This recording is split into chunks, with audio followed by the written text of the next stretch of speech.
How to connect your Epic Games account with your Twitch easy and fast on PC. Hello guys, so first thing you have to do, just go to Epic Games. As you can see right here, this is the home page. Now all what you have to do is go down and click on your name. Now click manage account and it will directly take you to this page, as you can see right here. On this page, as you can see, you can manage a lot of settings.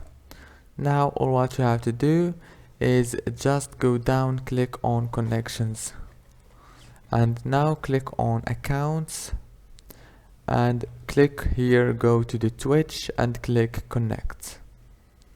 If this video was helpful, please don't forget to like and subscribe, and thank you for watching until the end. See you later. Thank you so much.